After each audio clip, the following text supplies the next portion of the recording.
Let's go ahead and get started. Okay, my name is Gene Tracy. I'm the director of the Center for the Liberal Arts. And I want to welcome you to our third and final event for the Spring COLL 300 Visitor Series. My job here is just to get the evening underway and then to slip out of the frame. So as the slides behind me have said, if you've been taking a look at them, COLL 300, part of our new curriculum, aims to lift us out of our familiar surroundings. The on-campus courses that are associated with this part of the new curriculum are aligned each semester with our COLL 300 visitors, and they're organized, those visits are organized around a common theme. This semester's theme is sustainability, and we aim to approach that theme from many different directions, not just environmental sustainability, but also cultural sustainability, where that blends with questions of memory and history, and the hard task of building communities that last. Our speaker tonight is Dr. Vandana Shiva, and she's a perfect mixture of those different aspects of this theme, sustainability. She followed a path that took her from the philosophy of physics to social activism, from the most abstract of fields, the foundations of quantum mechanics, where, in the famous phrase of the physicist J.S. Bell, we have to distinguish carefully between what is speakable and what is unspeakable, to the most concrete and literally earthy of avocations, the protection of seed inventories and sustainable farming practices. So this is a matter that concerns all of us. It's not just the farmers who grow the food, because it's the farmers that grow the food that sustain all our lives. So we ask our COLL 300 visitors to share of themselves, not just what they know or what they've learned, but to talk about their lives and to interrogate our COLL 300 theme from their own lived experience. So tonight we'll be taking both written and oral questions from the audience. Students have first dibs, so have your pencil sharpened. Now, if you want to submit a written question, please use one of the note cards. This is the third time, so hopefully you got the drill down this semester. And then just hold it up during the relevant period later in the evening when we'll have runners come and grab those questions. We'll also have some runners with a couple of microphones if you prefer to ask your question that way. So I'd like to thank Ben Boone, Sharon Morris for their help organizing tonight's event, as well as the Committee on Sustainability and the Reeve Center for their co-sponsorships of the visit. So we invite all of you to join in a reception afterwards, and that's up the hall, out the back, just like the last two times. You know where the cookies are. So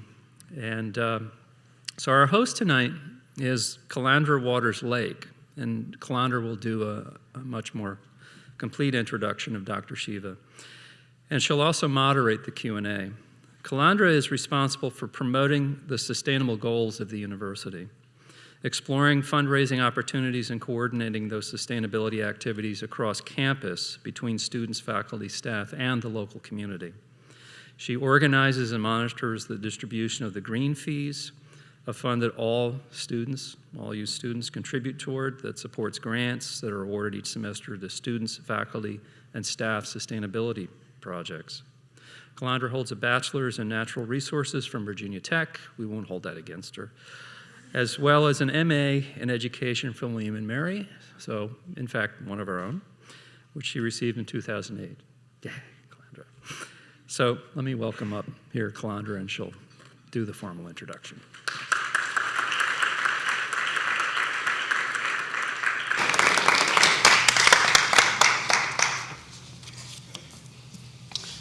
Good evening. Can you all hear me? Yes, okay. Thank you, Gene. As he already said, my name is Calandra Waters Lake. I'm the Director of Sustainability here at William & Mary. And thank you all for joining us tonight. I have some thank yous to add and maybe repeat. I'd like to start by thanking the Center for Liberal Arts, Gene Tracy, Ben Boone, Sharon Morris, and Fabricio Prado for all their work with the COLL 300 visitors, and I think they deserve a round of applause.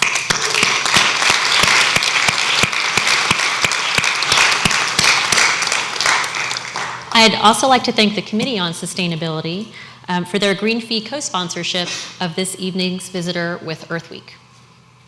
I could not have been more thrilled when I learned that the Call 300 theme this semester would be sustainability. This semester has addressed what I consider to be the full breadth of the topic, showcasing the connections between the environmental and social systems.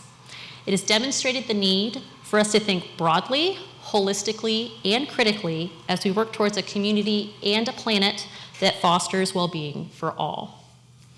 The theme for Earth Week this year is Farm to Fork and Back Again. We're excited to host events like tomorrow's Flex Farmers Market on the Sadler Terrace, where you can use your Flex to purchase local goods. We'll also have a table at your academic festival on Friday. Everyone working with Earth Week is very excited to see your projects and how the 11 courses address the idea of sustainability. During the festival, make sure you hop outside to the chalkboard area and bike yourself an AMP smoothie. How many of you have biked on the AMP smoothie before? Yes, smoothie bike, yes. So you know it's worth the effort. If you haven't tried, trust me, come out.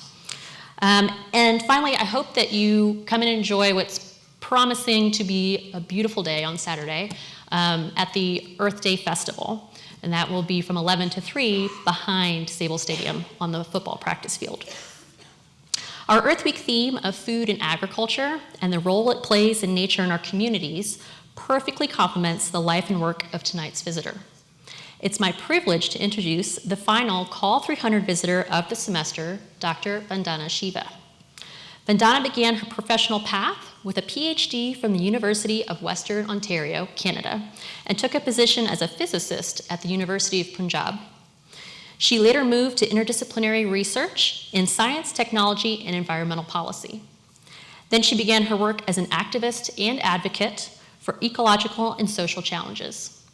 She has spent much of her time focused on the diversity and integrity of living resources. Additionally, she has campaigned internationally on issues surrounding biotechnology and genetic engineering, and has contributed to changing the practice and paradigms of agriculture and food. Her contributions to gender issues are internationally recognized, and in 2010, she was one of Forbes magazine's 7 most powerful women on the globe. Please join me in welcoming Dr. Vandana Shiva.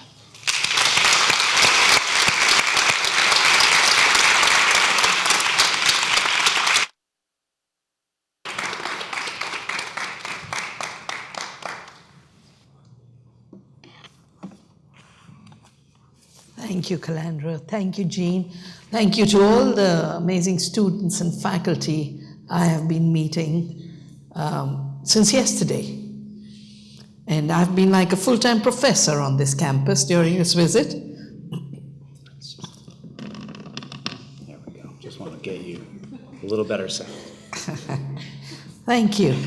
And it's not frequently I get an opportunity, even for myself, to look back at my entire Earth's journey. It's a long one. I'm 65. And I grew up in the Himalayan forest. My father was a forest conservator. I grew up just imagining the forest would always be there, the streams would always be there. And one of the trips in the forest, in the little libraries they used to have, I found a tiny book by Einstein on science and social responsibility. And it really, you know, how you are as a kid, someone inspires you. So if it's Florence Nightingale, you want to be a nurse or doctor. And so I just wanted to be a physicist. Now, nothing in my life created conditions. I knew nobody who was a physicist. I didn't go to schools that had physics. I went to convents who thought girls don't need to learn science. They need to be finishing schools. And I went on a strike. I refused to learn how to lay the forks and the knives because, first of all, I said we eat with our hands. Secondly, why should I learn? So I still don't know. And I don't know where you begin, you know, which is the first spoon and which is, it's very complicated. I was a very quiet child. And in school they made me, I wouldn't write English essays, I'd write my essays in equations. And I was told by the Mother Superior, you're going to fail in life, because if you don't know English, you've had it. Well, I rebelled against English, but I'm now writing books, even though I thought I'd never write. And they made me school head girl, and they wanted me to run assemblies. And I said, no, I will not speak. And here I am speaking. So one assumes you are something, and you over-determine yourself. And then if you're open to circumstances, you evolve to be something else. My passion for physics and understanding quantum theory took me to this Foundations of Physics course. It was during a colloquium on quantum theory. I think the only university ever that got every person working on foundations together at the University of Western Ontario. But before I left, I wanted to visit my favorite forests and streams. And I couldn't go too far up to the mountains. I went to an oak forest that had no more oak. It was now an apple plantation. And the apple orchards have failed. They don't give the apples they expected. And the stream in which I thought, I'd taken all my clothes to go swimming, and the water was till my ankles. And it was the first time in my life I realized that we could destroy nature.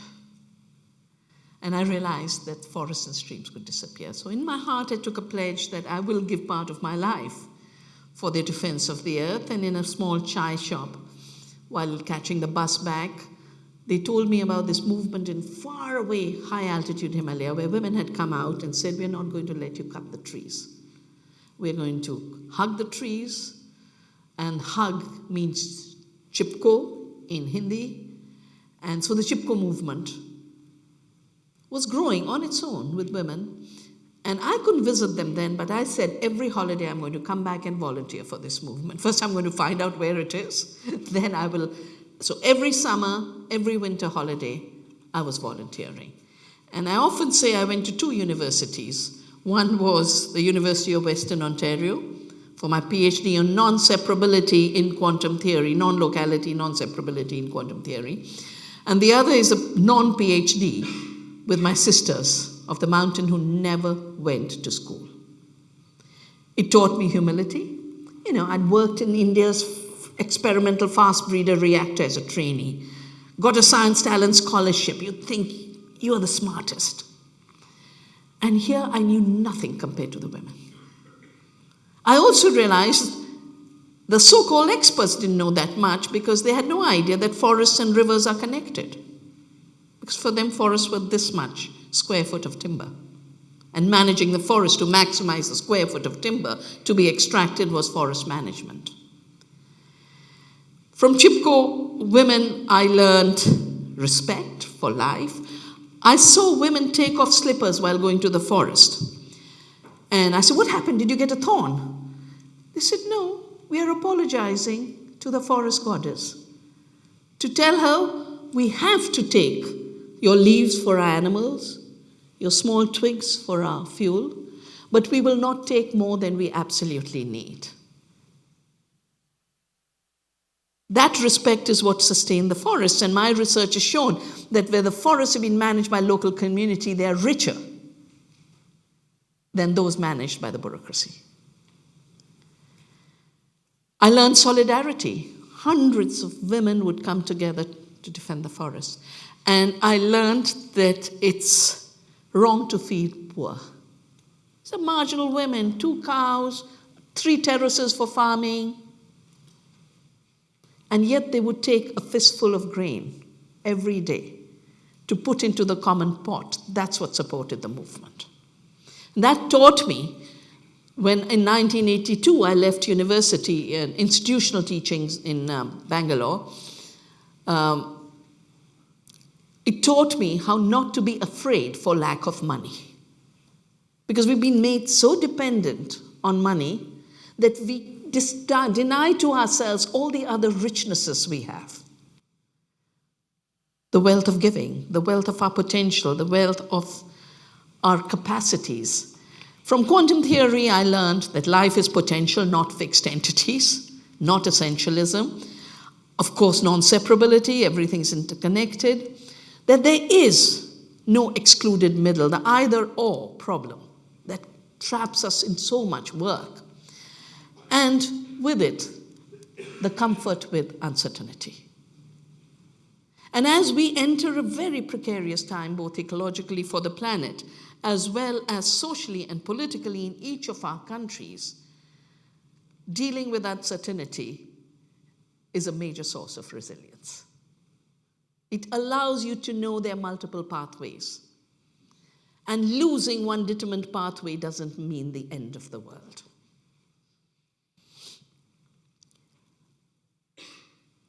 I came back home, my mother was very generous. She said, don't worry, chuck your job if you want to be independent and do work for communities and work on ecology. She said, you can take the cow shed, I'm too old to take care of cows now, and you can have that little building. So I started the Research Foundation. The big name was for a bureaucratic reason, in my mother's cow shed. So I didn't have to pay a rent, I didn't have to do any of that. And in 1982, I was asked by the Environment Ministry to do a study, as well as the United Nations University. You know, I wanted to be a quantum physicist. I never looked at being an environmental expert. That I started to get recognized as an expert was because I did the work that needed to be done, and I did it through participation. Because when, you know, if you have $1 million grant, you're going to hire 20 people who'll do the work, who'll then delegate to another 30, who will then go get local knowledge and siphon it off, and you'll have a report. When you have no money, you go to the communities and work with them. And I created the process of participatory action research. Every study of mine is done through participation and leadership of local community, and it's always connected to not knowing as an end in itself to produce a report, but facilitating the empowerment. So I say, if Bacon said it's knowledge being married to power, for me, it's knowledge for empowerment. By recognizing the knowledges of all and the powers of all people. So the 1982 program I was doing for the United Nations University, which is based in Tokyo, was on conflicts over natural resources. And I was looking at the forest conflicts, the land conflicts, the river conflicts. In '84, Punjab, where I was looking at river conflicts, erupted in violence, in extremism. Army was sent to the Golden Temple. That same December, a pesticide plant leaked in the city of Bhopal and gassed 7,000 people to death. Children are still being born maimed and crippled.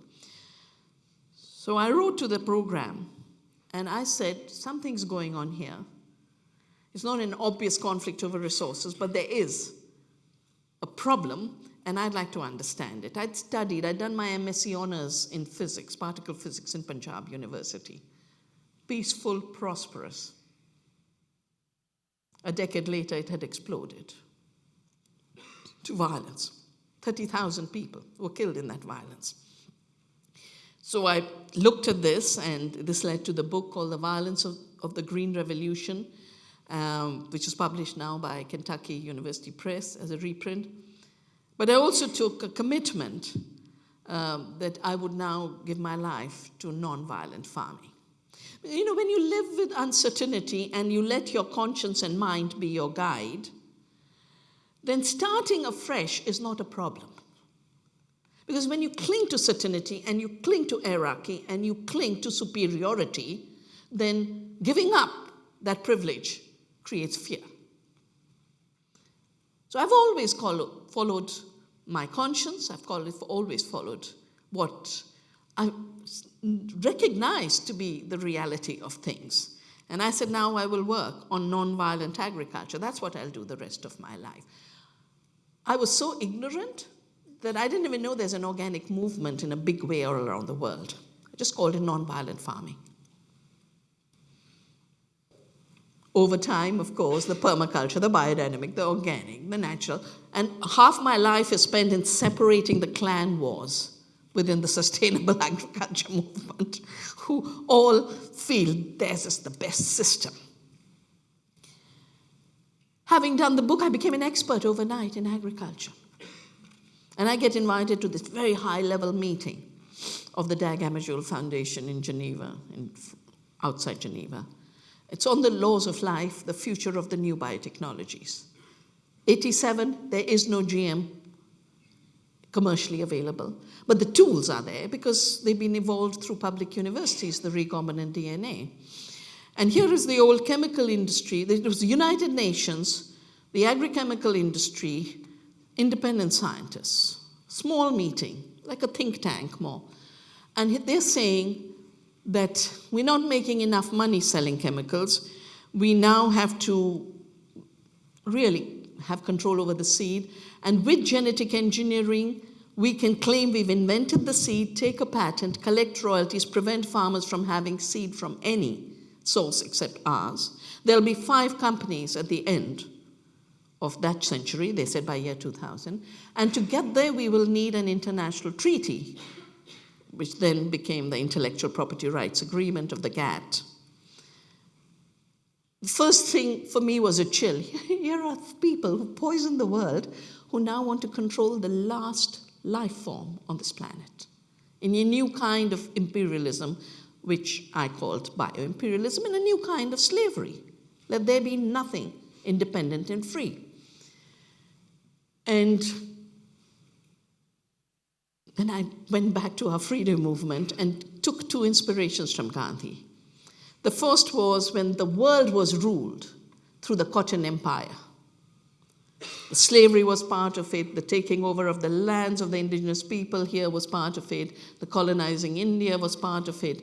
All of those colonizations, Gandhi took it on with a spinning wheel. He said, we'll make our own cloth. We don't have to be colonized. And this was called khadi, the hand-spun, hand-woven cloth. So I made a matrix, that little bit of training in science, made a matrix. First industrial revolution, what's the raw material? Cotton. Second industrial revolution, when men by, the only person who spoke and woke us up was, or didn't wake us up, was Rachel Carson, which the raw material was fossil fuels, I've realized much later. The third industrial revolution, life forms in the seed. So I said the spinning wheel of today is the seed. I didn't know anything. I'd go with books from my parents' library to villages and say, do you have this plant? Do you have the seed? That's how I collected seeds. And the first 3 years, I'd just walk personally. It's only 3 years later, I created the trust called Navdanya, where I could have a few more hands to do this work with me because the erosion was increasing so fast. And there are limits to how much 2 legs will carry you. The second inspiration, for me, it is my lifetime's inspiration, which is what Gandhi practiced when he went to South Africa, and they were introducing these laws of apartheid, of separation.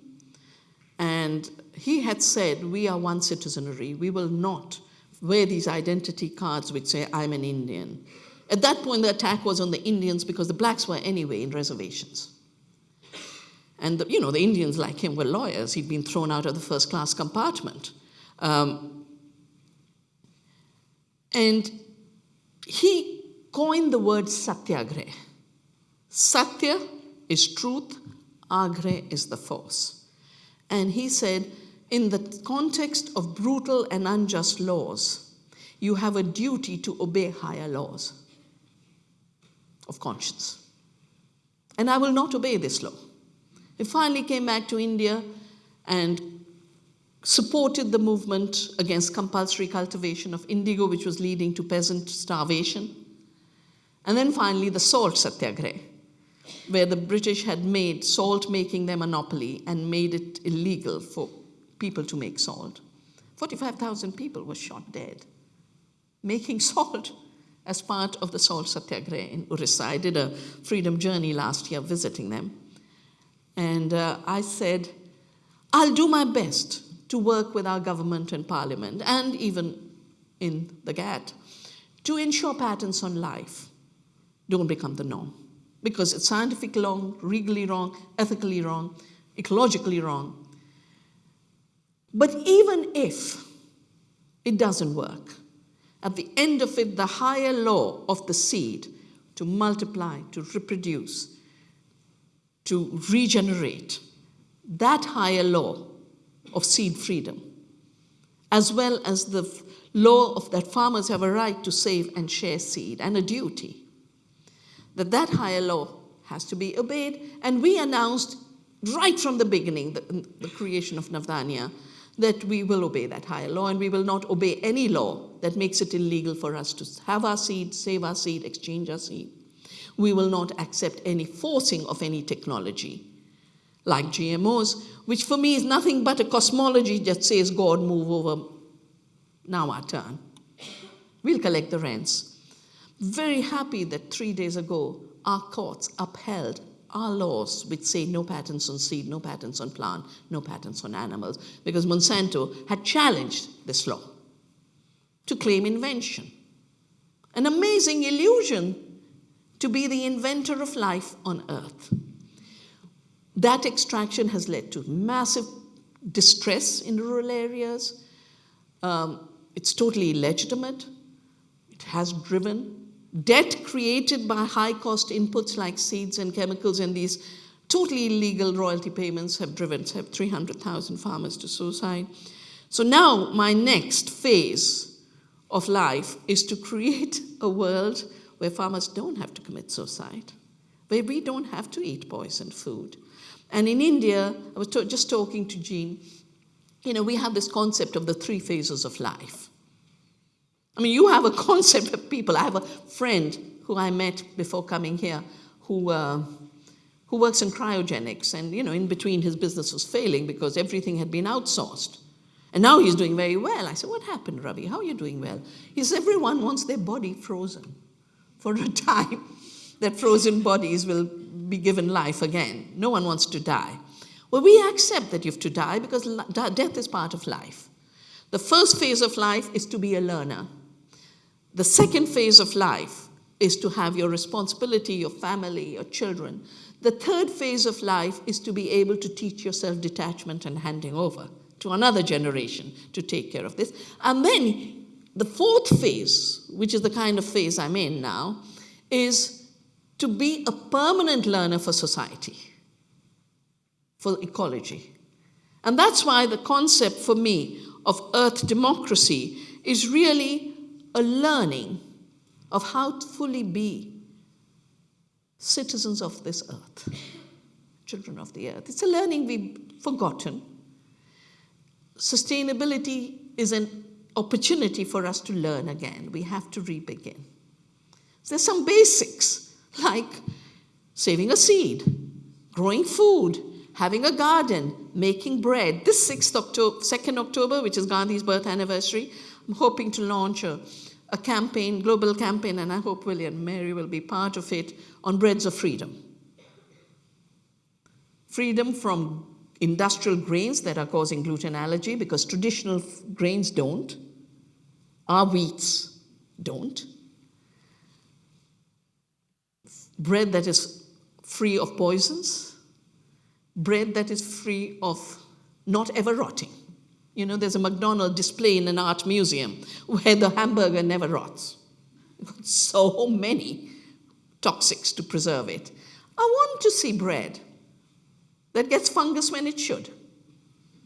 And anyway, the fungus, the beneficial fungus is amazing. For me, the 3 teachers in this final stage of my life, besides all the amazing people, the younger generations, I get very inspired by young people and their resilience and their hope.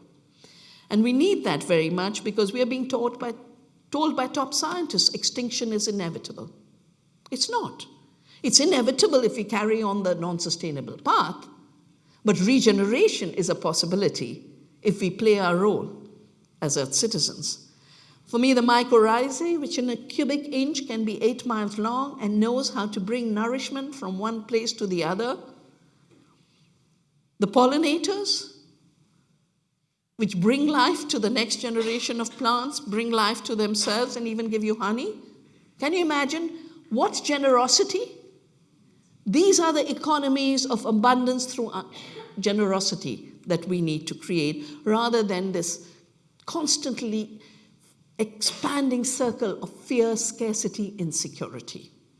And of course, the seed, which holds the potential of perennial unfolding, because in it is billions of years of evolution, millions of years of that particular plant, thousands of years of breeding and intelligence of farming communities, and if we take care of biodiversity, millions of years of the future. We don't have to terminate the seed or terminate our future. We do have another option. Each of you is a seed. And I'll end with two quotes that impress me. One, of course, is a Mexican one, which says, "They thought they buried us, they forgot we are seeds." And the other from Henry David Thoreau, who actually has one of the most inspiring quotes. He says, "I have great faith in a seed. Convince me that you have a seed there, and I am prepared to expect wonders." I expect wonders from you.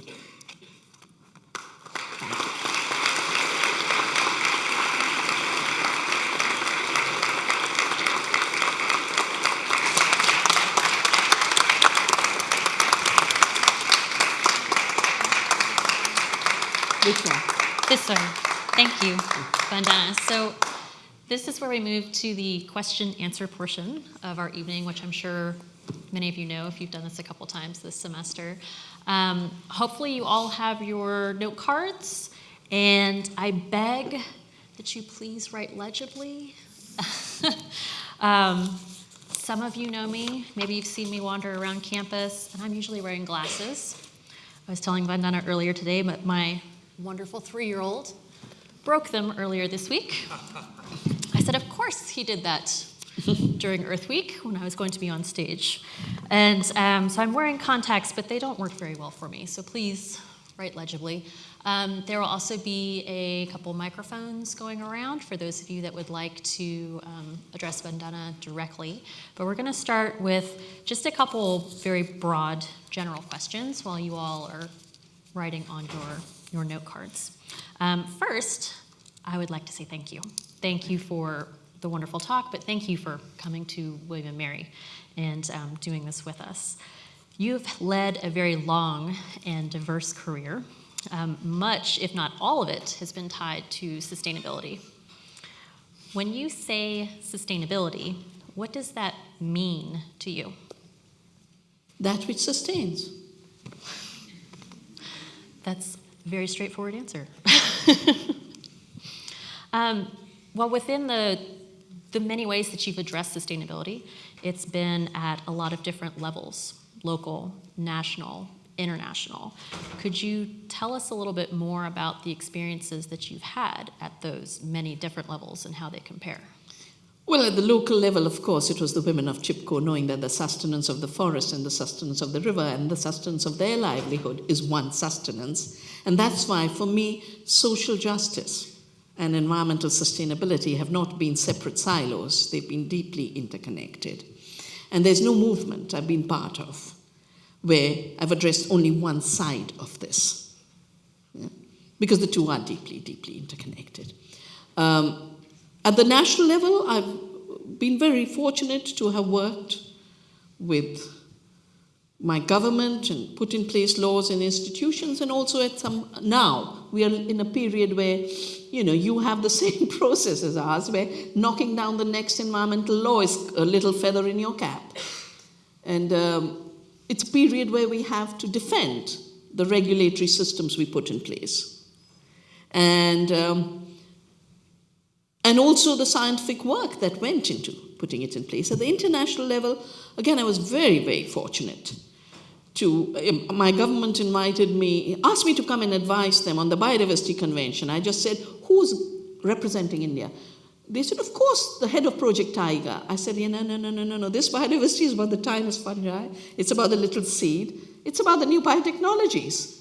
And they made me an advisor, and I used to go to the Rio Convention negotiations, including the Earth Summit, and I had a role in writing the inputs for the Convention on Biological Diversity. I take deep pride in Article 3, which is about sovereignty, Article 8, which is about indigenous knowledge, and 19.3, which is about biosafety. Senior President Bush walked out of that, saying, I'm not going to regulate my biotech industry. But every other country has biosafety laws. I think this country needs democracy. I think it needs earth democracy. And given that you have the most amazing indigenous cultures, the First Nations, who can be teachers, after all, what democracy you have in the Constitution was informed by them. Yeah? And we can go so much further, knowing that they see the earth.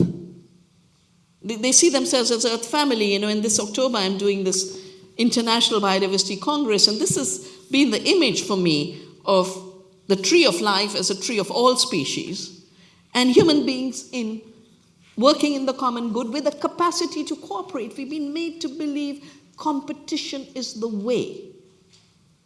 And everyone is now in the international level competing towards destruction. Oh, you destroy the environment, you created emissions, we'll do it equally. Going down the wrong road fast, not very smart. But for me, sustainability is not just the sustaining at the level of ecosystems and ecological processes. It's sustaining the society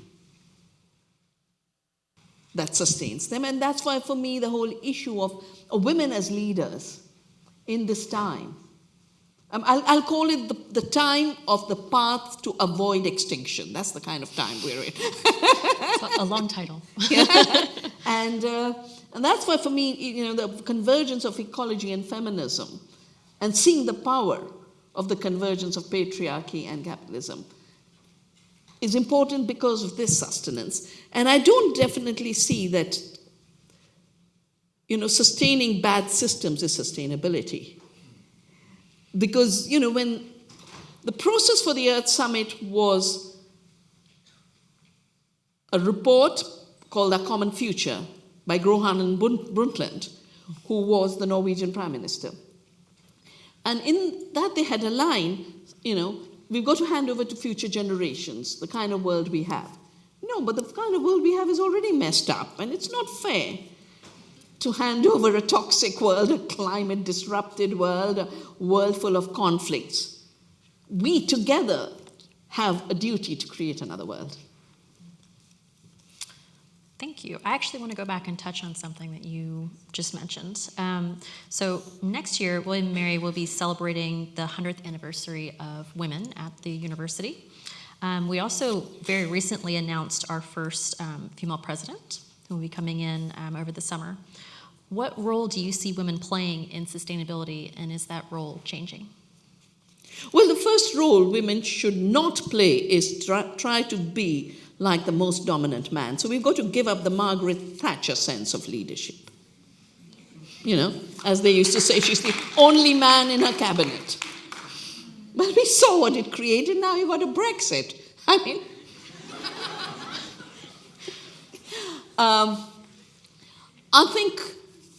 I don't believe in essentialism. I don't believe women are this or men are this or anything is this way.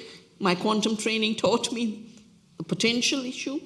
And I think because women were left to do the things that were considered less important, but in the world of sustainability was the more important work. That this is the moment where that work and the capacity that doing that work gave them. You take care of a child, you build a capacity. You build a potential of care. And you build a potential of caring and sharing. That potential has to be cultivated in everyone. And that leadership, bringing that compassion, the generosity, the non-violence, the non-competition, I think is the true leadership of our time at any level. Thank you. While I go through some of your questions, I'd like to give you all a chance to ask some questions of Vandana yourself. So If you would like the microphone, please raise your hand or stand, whichever is easiest to find folks. Or I can just speed read through these.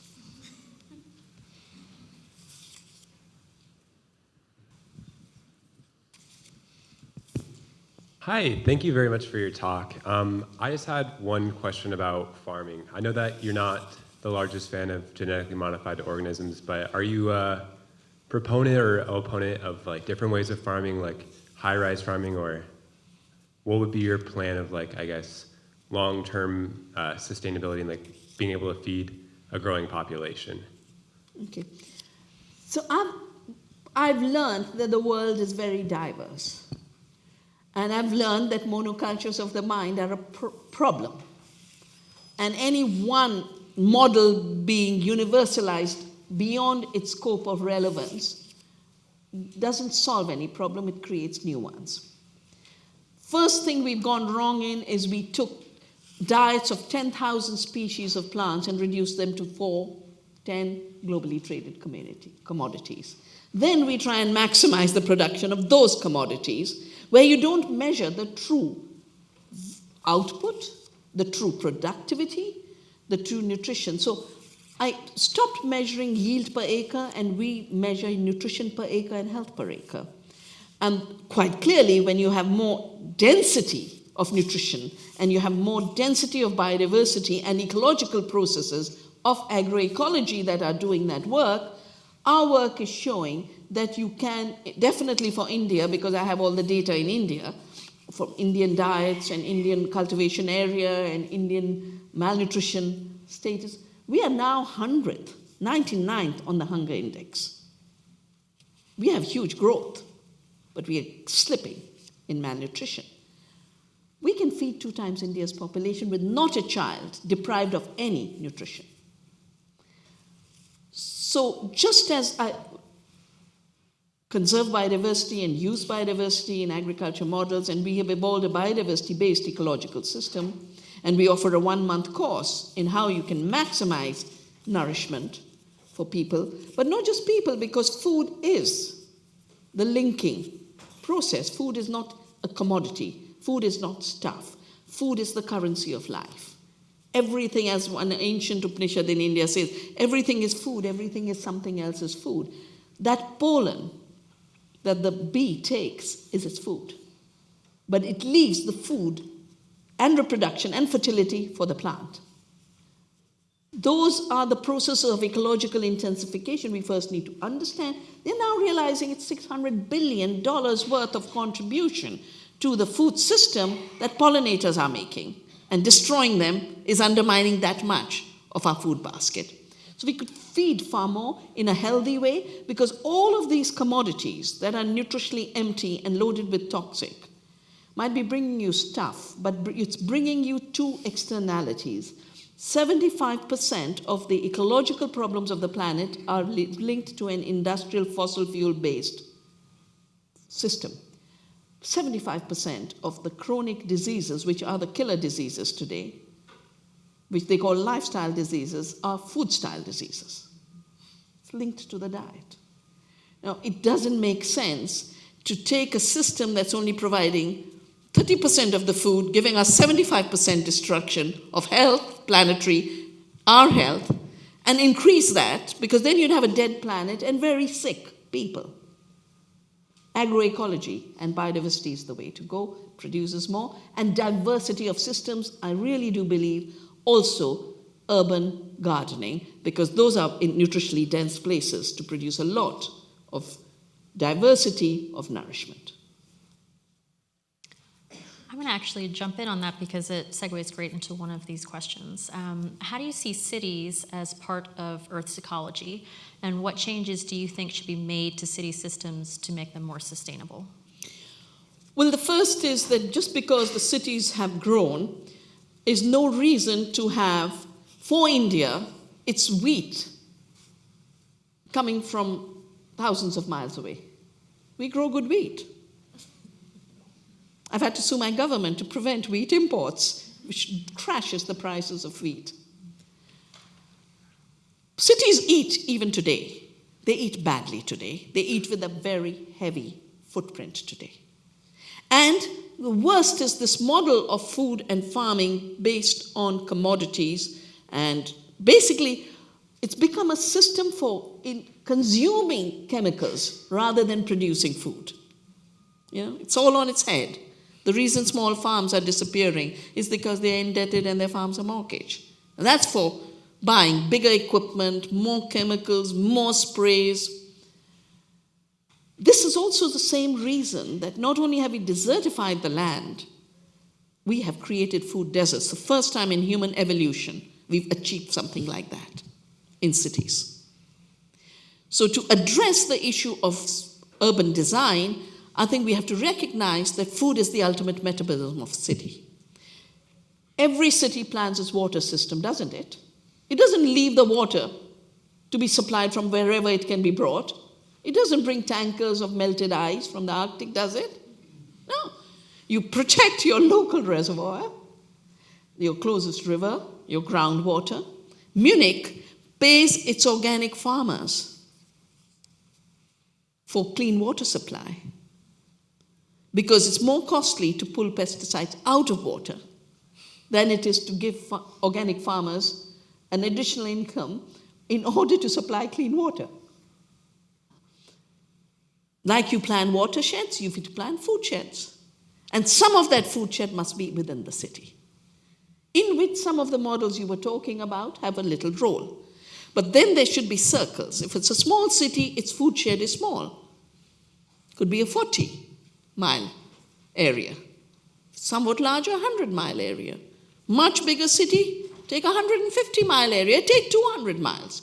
But rejuvenate the city, its health, its community, while rejuvenating the countryside that supports it. Do we have another question from the audience?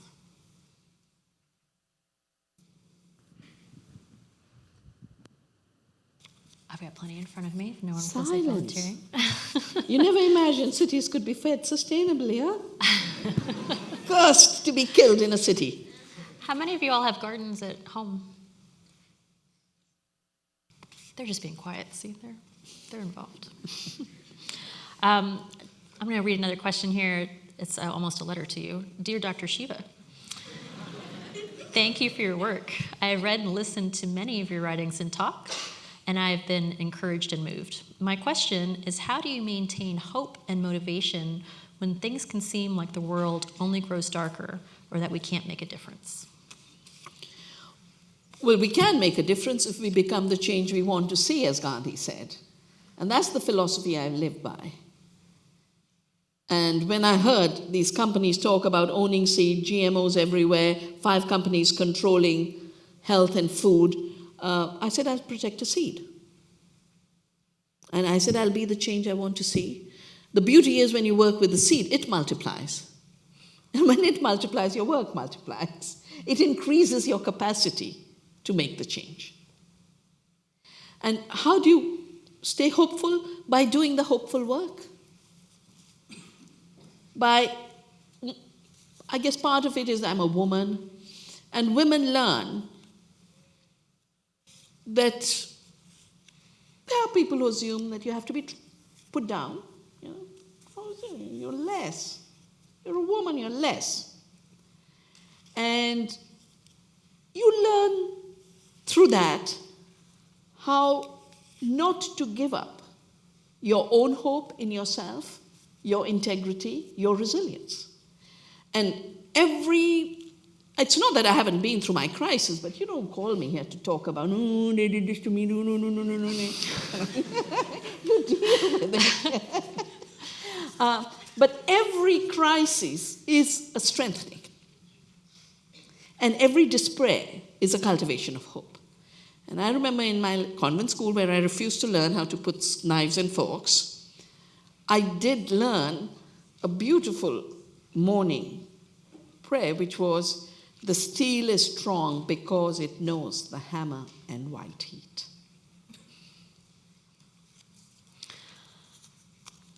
You're clearly very passionate about your work. Many of our students come here to learn and hopefully gain careers in something they are passionate about. Maybe there's some seniors out there that this is ringing very true to. Could you tell us about how you created a niche for yourself, a career that has a real impact? I didn't. It found I you. gave up a career. I didn't look for a niche. I just tried to defend the niche of all around me, whether it be the niche of the forest ecosystem or the niche of the pollinator or the niche of the seed. I believe deeply in ecological democracy as a guiding principle. I believe that this earth has been shaped by all the species, and every species has its right to have its ecological space, and we have a duty to protect that space. We also don't have a right to take other people's space away, whether it be the space of other humans, other species, or the future generations, because every time you leave a non-sustainable impact, you are stealing from the future, in my view. I didn't shape a career. I deprofessionalized myself. When I gave up my work in Bangalore, I removed doctor. I stopped using Ph.D. And it's only when there would be powerful interests who try and deny that I'd ever had a training in science and started to remove my science training from my Wikipedia pages. I'll mention I'm a scientist too. I think the main thing is you grow through giving is a lesson I've learned in life. Whereas when you calculate how to climb the next step, you get competitive, you shrink your capacity, you only focus on that bit of you which will allow you to climb the next step. Whereas when you want to sustain everything around you, and to me that's sustainability, that it just enlarges who you are. You become a larger self, not to predate and oppress, but a larger self to embrace, a larger self to nourish. And if today, William and Mary wants me here in COLL 300, it's not because I was seeking anything. I'm just seeking my truth. I'm seeking following my conscience. I'm seeking joy, satisfaction, and seeking giving. Thank you. Do we have any other questions from the audience? Oh, we got a bunch of hands now. Thanks for a really inspiring talk. I'm a vegetarian, and I decided to be a vegetarian for ethical and environmental reasons. And I think I read that you are too, and I wonder if you would mind commenting on that as part of the larger sort of food web and food politics question. Maybe talk about industrial meat and its environmental effects, and maybe if you could offer some advice on how to talk about vegetarianism without alienating meat eaters, I would really appreciate that. One thing I don't do is I just don't give advice. I just be the change I want to see. My vegetarianism comes from the fact that I grew up, my mother was a vegetarian, my dad was in the Forest Service, and off and on, he'd get the wild hen, and my brother and sister who spend more time with him eat meat quite comfortably. And I have a physiological rebellion against meat. I don't like the texture. That's why when they bring me, suddenly they'll bring me this horrible thing called Nutri-Nugget, which is soya leftovers, after you've extracted the oil. It's called Nutri-Nugget in India. And it's so meaty in taste, I can't eat it, It's in a vegetarian food. And when I was pregnant with my son, I had this, and sometimes I'd force myself because someone had cooked a special dinner with chicken, and I was never happy. And then she just told me, avoid meat for avoiding morning sickness. And so I avoided meat, and I had a very, very nice, easy pregnancy and a very beautiful natural delivery. So I was a vegetarian for my body was the guide. No good. I'm also humble enough to know that there are cultures that in their context have to eat fish and meat. I was in Greenland on a climate conference, and someone in the audience put up their hand and said, "What about being vegans to save the planet?" And this Greenlander turned around and told them what the footprint would be for the Greenlanders having a vegetarian diet and giving up fish and meat, which is what they have out there. Or the Amazonian Indians. There are places where vegetables don't grow. But also where vegetables, coastal areas where fish is the staple. I think we don't have to lump together meat. I think we have to distinguish factory farming from other forms of meat. You have to distinguish the diet, which is one chunk of steak. I must say, aesthetically, that doesn't appeal to me too much. When people say, "Do you get objections if you eat meat next to you?" I said, no, not because it's meat, but look at the size of it. Surely you could do with a little less. And this all, the Chinese used to have little sprinklings of meat. Now they're eating steak. The Japanese used to have meat with lots of vegetables. They're eating steak. The Koreans used to have amazing cuisine. They're all eating steak. And I think this overindulgence, because you've created a cheap food system, a cheap meat system with very high cost to the planet, that's really the problem.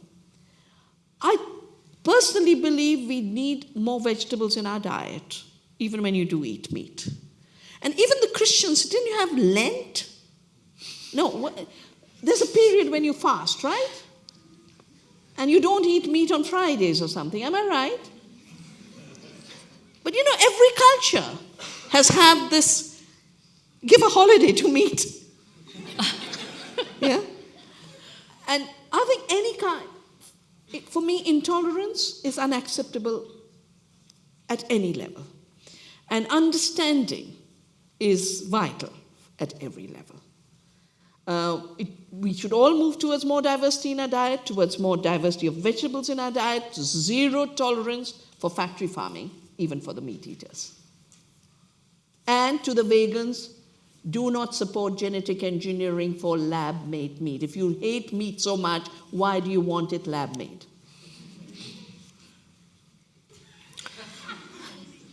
So, kind of going. Got another floor question. Oh, we got more? Sorry, go ahead. Thanks. Hey, so I just wanted to ask, as a future scientist, I'm actually pretty concerned, I guess, about sort of like becoming kind of an accomplice, to a lot of the forces that you described fighting against, especially given that a lot of jobs for scientists are, for example, making missiles, right, to like kill people in Syria or whatever, and like to sort of, or, to sort of like research technologies that can create and exacerbate exploitation. So I'm wondering how you would, I guess, like advise like resisting that pressure as one like moves up, I guess, and in their training as a scientist. Well, again, you've asked for advice, and I don't give advice. But, science just means to know. And we're going to have, just like we have so many polarizations, we're going to have a bigger polarization in choices you make. A geneticist can, on the one hand, make themselves available to push GMOs at any cost, very often to just be a propaganda machine rather than do a research, or be a person who understands life at the molecular level, explores gene ecology, as they call it, in Norway, a new discipline they've evolved. All that is available. Now, the second set will not have the fat salaries and big research grants. And that's why knowing enoughness becomes very important. I mean, to know enoughness is the way to get out of the consumerism problem, but knowing enoughness is necessary for your freedom to make the choices that allow you to live a life of satisfaction. The right kind of science. done in the right way. And those options aren't closing, they're increasing. It's just that you won't get a $20 million grant immediately.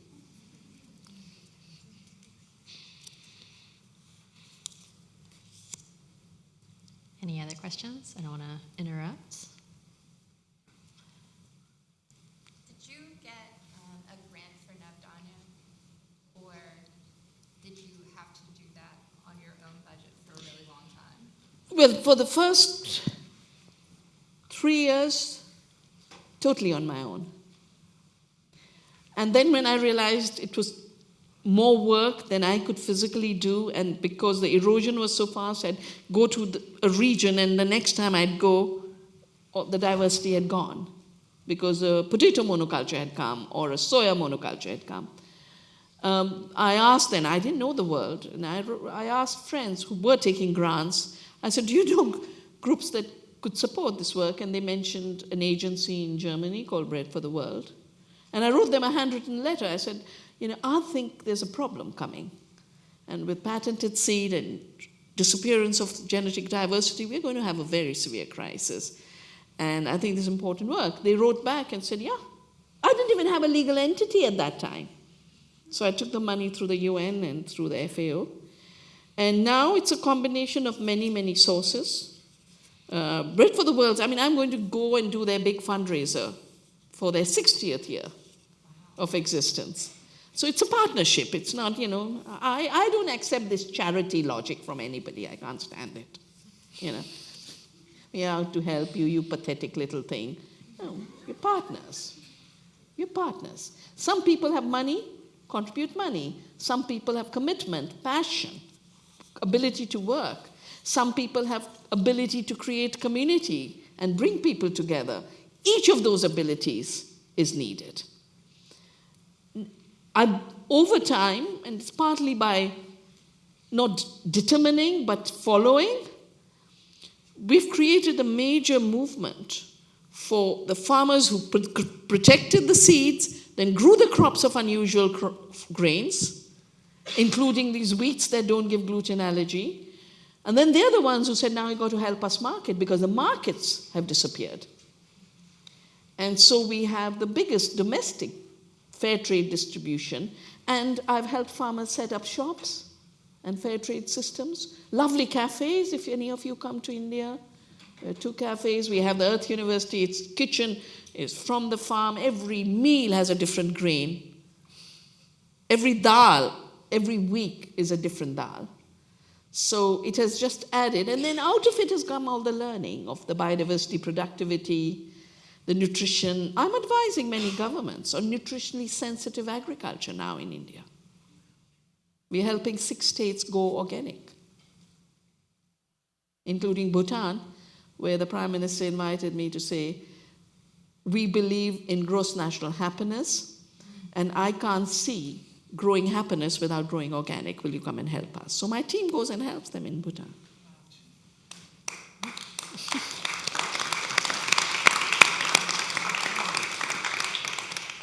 I've been told I have one last question that I can ask. For those in our audience that day to day want to make the world a better place, do you have any recommendations for them? Now, I'll share experience. I refuse to give advice, but I'm happy to share experience. Literally had the word advice and was like, I should use a different word. I think you have to be at peace with what you do, which means you have to know your passion, and you have to know your capacities and your potentials. And you have to have the capacity to not give up. Because nothing good happens instantaneously. Your mother carried you 9 months. Can you imagine if she expected an instant baby? You wouldn't be here. Some people in this country want instant babies. They come to India for surrogacy. They rent homes. It's been made illegal by my government, but there's a whole town. Entire rows of surrogate mothers where you've rented a womb.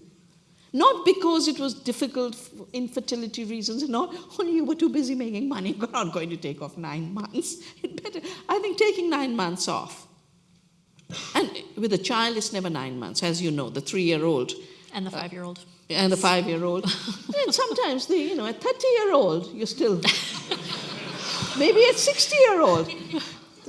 A sad commentary is that I know more people whose children have died of cancer in India than the parents, who are having to take care of their children at 25 and 30, 35, for 5 years and 10 years. So you have to know your capacity, you have to have patience, and never give up. Never give up. That's why the seed is so important. Does the seed give up? The seed gets exhausted? No. I collected seeds. 40 years this woman had it in bed. She said, I don't know if it'll grow. It grew brilliantly, one of our best seeds. From the pyramids, they rescued wheat, the kamut, germinated. The Native Americans, in some ecological site, 8,000 years ago, found some seeds. They've replenished their seed bank with it. So, be like the seed. Thank you very much.